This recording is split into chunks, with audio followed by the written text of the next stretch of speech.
Pero linisin ko na rin. Transmission lang. Mahirap sabay-sabay. May problema rin ang makina. Hindi, mahirap yung ganun kasi ibang work order naman yan. Yung dahil mo na yung transmission, saka yung preno.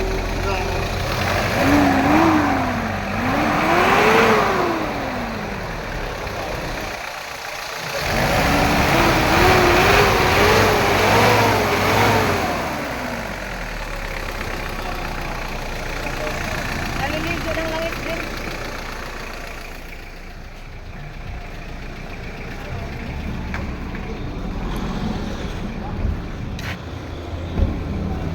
Saan yung bukasan nito, sir?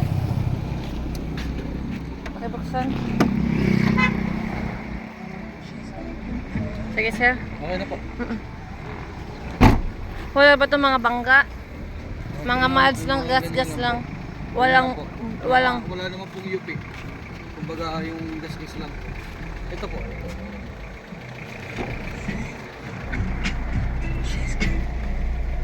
Magre-rev ako!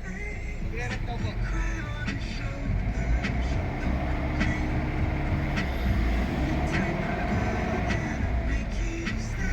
Pati na sirahot. Wala pa lang aircon, no? Yung dulo sa bintana, yung kabla. Toto, yan. Yung kaduluhan nag-iisa.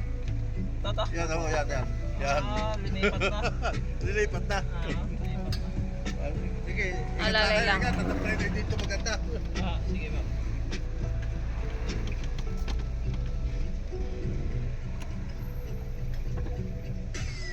Meron naman.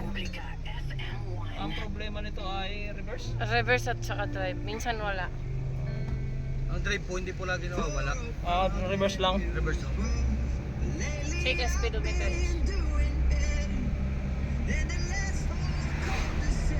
Bigat sa.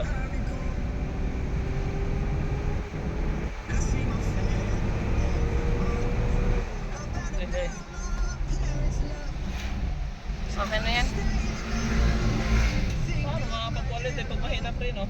Ayusin din natin ang preno. Pinasabay na.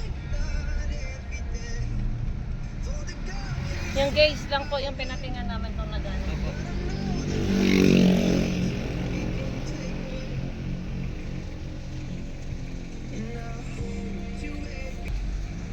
Kaya ba gusto lang makita eh.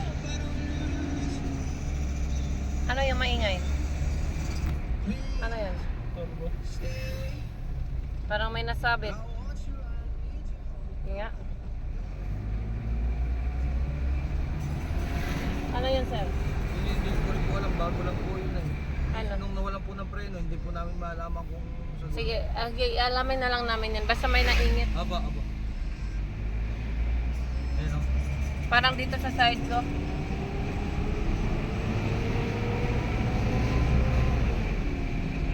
Ayun po yung parang delay yung shifting. Ano? Yan yung susolve natin. Mabigat. Parang bigil. Yung shifting, sir, ha, medyo mahina kasi ang makina rin. Kaya hindi tayo makakakuha ng accurate talaga na shifting pattern, ha? Pero gagana lahat yan. Gagana pa rin.